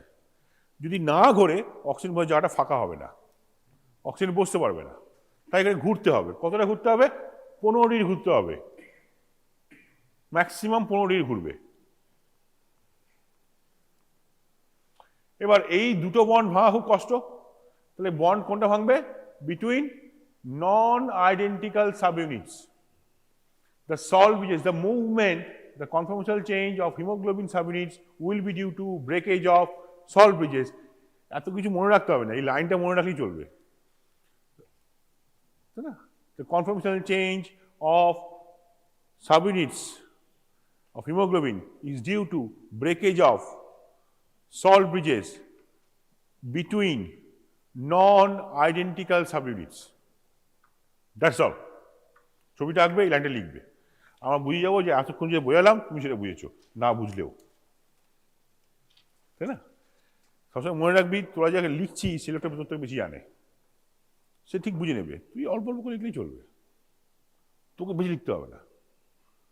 হ্যাঁ, যত জ্ঞান বেশি বাড়ে তত লেখা ছোট হয়। যেমন তুই ক্লাস যখন 1-এ পড়তিস তখন এসে লিখতিস, যখন ক্লাস 12-এ আসিস তখন কি লিখতিস? প্রেসি। যে কোশ্চেনটা তুই 5 পাতা লিখবি, আমি সেই কোশ্চেনটা হাফ পাতা লিখবো, তোর থেকে বেশি নম্বর পাবো। সন্দেহ আছে? এক্স্যাক্টলি। তার কারণ যত বেশি জানবে তত কম কথা বলবে, তাই না? ঠিক সেমিনার। তাহলে নন আইডেন্টিক্যাল সাবইউনিটের মধ্যে বন্ড ব্রেকের জন্য একটা শিফট হবে, কনফর্মেশনাল চেঞ্জ হবে। কি চেঞ্জ হবে? 15 ডিগ্রি চেঞ্জ হবে এই অ্যাক্সিসটা। কোনটা ভাঙছে? আলফা আর বিটা। এই যে আলফা এটা, বিটা এটা। আলফা 1 আর বিটা 1 কার মধ্যে বন্ড আছে? সব ভুলে গেছিস, দেখ। Alpha 2 beta 1, alpha 1 beta 2, alpha 1 beta 2 আর আলফা 2 বিটা 1, অপোজিট 1 2 2 1 2। আলফা 1 এর সঙ্গে বিটা 2, আলফা 2 এর সঙ্গে বিটা 1। ক্লিয়ার? এবার যে ছবিটি দেখ, এখানে 4টে ইন্টারফেস আছে, খুঁজে বার কর কোনটা আলফা 1 আর বিটা 2 এর মধ্যে। একটা দেখ, এই একটা লম্বা দাগ, এই একটা লম্বা দাগ, তাই না? কোনটা আছে আলফা 1 বিটা 2 এর মধ্যে? কোনটা বল? আলফা 1 কোনটা? ও দেখা যাচ্ছে না, আলফা 1 হচ্ছে এইটা, ঠিক আছে? আলফা 1 বিটা 2 মানে এইটা, এই আলফা 1 এটা আলফা 2, আলফা 1 আর বিটা 1 মানে এইটা। আর আলফা 2 আর বিটা 2 যদি হয় তো পিছনেরটা হবে, ওর ঠিক পিছনে যে পোর্শনটা। আমি এই 4টে ভাগে ভাগ করি, তাহলে এইটা হচ্ছে আলফা 1 বিটা 1 এর মধ্যে এই পোর্শনটা, এইটা হচ্ছে আলফা 2 বিটা 1 এর মধ্যে, আলফা 1 বিটা 2 এর মধ্যে এইটা, আলফা 1 বিটা 2 আলফা 2 বিটা 1 এর ধরনের, ঠিক আছে? এই অর্ধেক লাইনগুলো এক একটাকে রিপ্রেজেন্ট করছে। তাহলে এইটা যদি ভাঙতে হয়, যদি এইটা দেখ ইন্ট্যাক্ট রয়েছে, যেটা ওপরে গেল, এইটা ভাঙলো, তার মানে এই বন্ডটা ভাঙবে। Alpha 1 beta 2 alpha 2, beta 1, alpha 1, beta 2, alpha 2, beta 1। তার মানে এই যে বন্ডটা, এই বন্ডটা ভাঙবে, ভেঙে এখানে সরবে, এইটা, তাই তো, ভার্টিক্যাল লাইনটা সরে গেল, হরাইজনের সেম রইল। এই ছবিটা অন্য জায়গায় বইতে ভালো দেওয়া আছে, এখানে লেখাগুলো বই আছে। তো এই যে টোটাল 15 ডিগ্রি শিফট হচ্ছে, শিফটের আগে বলা হয় টি ফর্ম বা টট, TAUT, টট ফর্ম। শিফট কমপ্লিট হলে তাকে বলা হয় রিল্যাক্সড বা আর ফর্ম। টট ফর্ম মানে নো অক্সিজেন, আর ফর্ম মানে ফুল অফ অক্সিজেন। কটা অক্সিজেন? 4টে মলিকুল।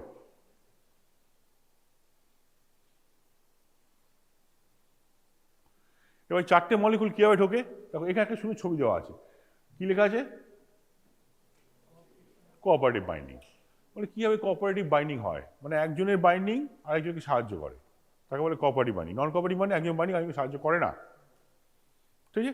তাহলে binding of first molecule of oxygen will make it easier to bind second molecule of oxygen, and second will do same thing for the third one, and third one will do same thing for the fourth one. So which molecule will be attached most easily? Fourth one. In the reverse direction, which molecule will be left with most difficulty? Last one, because first one will be leaving. The first one will be leaving small amount. The last one, to leave the last oxygen, you have to change it to 15 degree. You have to close the gate. You have to close the gate from here to here. Now, there are two suggestions, because all these diagrams have been given in the many books. Let me explain what does it say. Now, T is represented by square, R form is represented by circle. Now, first diagram you see, concerted model, means what? First one, S means oxygen here. Suppose for hemoglobin it is oxygen, for other allosteric enzymes it is their substrate. For hemoglobin it is oxygen. Makes the one of the quarter darker, fine, but it can bind only when it is in R state. It can leave hemoglobin only when it is in R state. If it is in TOT state, then no. Means what? Suppose you love biryani very much, and you love the way your mother cooks the biryani. Suppose. Now, a day when the first holiday after going from the college, you like the biryani very well, correct? The same biryani, when it is given on the last day of holiday, when you are coming here, will you like it so much? What is being changed? Your mental status. Now you are in sorrow, and then you are full of happiness because first time after first day of the holiday, right? So this is T state and R state. In both the state, you can accept the oxygen when you eat. But how cheerfully you are doing so, that represents the T state and R state. Am I able to convey the message? Clear? So T state and R state says whether it is willing or non-willing. It is not, it is its eligibility, whether it is willing to do that or not. Correct? When the person is dead, hemoglobin will not carry oxygen anymore. Hemoglobin will be sad. Correct? Like this you should remember. Who tells hemoglobin, who tells the tissue of eye that I am dead? I don't know. Science doesn't know. Correct? Some molecular mechanism is there, right? So that unknown molecular mechanism will be responsible for willingness of the protein to participate in oxygen exchange. That is the difference between T state and R state. Now, when you take the first one, you progress a step toward R state. right? So like this. When you take second one, you progress another step towards R step. Every time it moves 50% of the rest of the distance. So the binding of 4 molecule of oxygen will shift the axis by 15 degree. Binding of first molecule of oxygen is most difficult because it has to shift 7 degrees, 7.5 degrees, half of the 15 degree. Correct? Binding of second oxygen is much more easier because it is shifting half of the 7.5, 3.75 degree. Binding of third one, half of that. Binding of fourth one, half of that. Correct? Clear? That is why it is called cooperative binding. Binding of the first one will be most difficult and releasing of the last one will be most difficult. Clear? That's why hemoglobin can carry oxygen across a long distance from lungs to tip of the toe. Now we come to 2,3-BPG, synthesis of 2,3-BPG.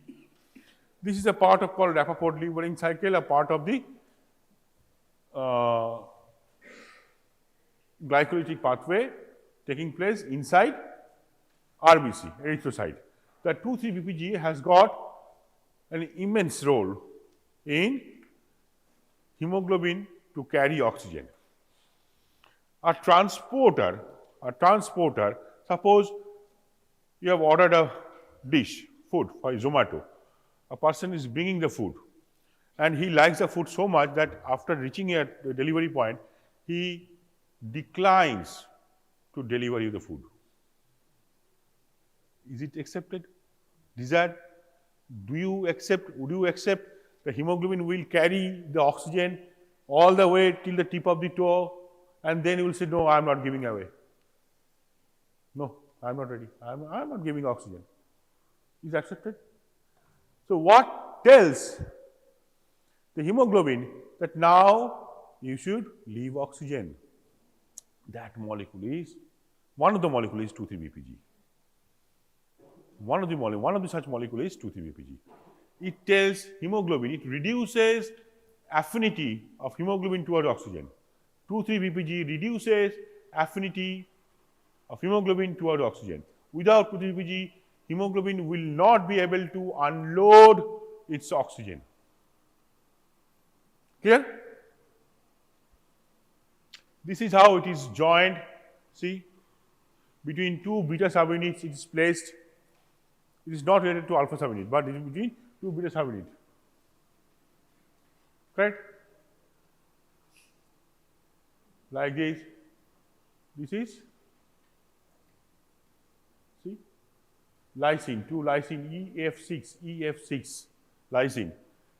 Very few, 10% of students will remember this. Correct? Now comes Bohr's effect. This is very easy. This will be taught even in the physiology. Bohr's effect is presence of H plus ion. Now, time is up. The Bohr's effect says that presence of H plus ion will help to release oxygen. That's called Bohr's effect in simple way. In difficult way, you must understand what is called chloride shift. What is chloride shift? The next question should be, sir, where do you want me to answer chloride shift? In the lungs or in the tissue? In both sides it occurs. When I said describe chloride shift, a good student will draw two diagrams, one in lungs and in tissue. A mediocre student will draw one. A poor student will draw one with taking the help of neighbor. Clear? Huh? That you must rely on your neighbor. Your neighbor should be good. Not like India and Israel. Your neighbors should be like America and Canada and Mexico. You need coal, you need fuel, Canada will give. You need people to burn the fuel and work for you, Mexico will give. This is America.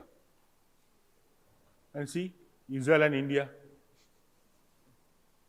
they are taking from us. And Israel, forget it. I don't want any further war here in the classroom. Correct? So, at the tissue level, oxygen comes out in tissue and accepts CO2 from the tissue.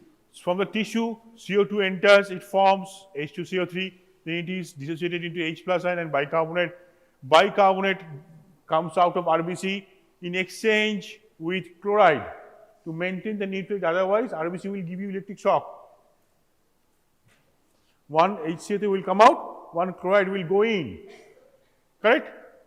And along with water will go in, H plus will then combine with HbO2, will form HHbO2,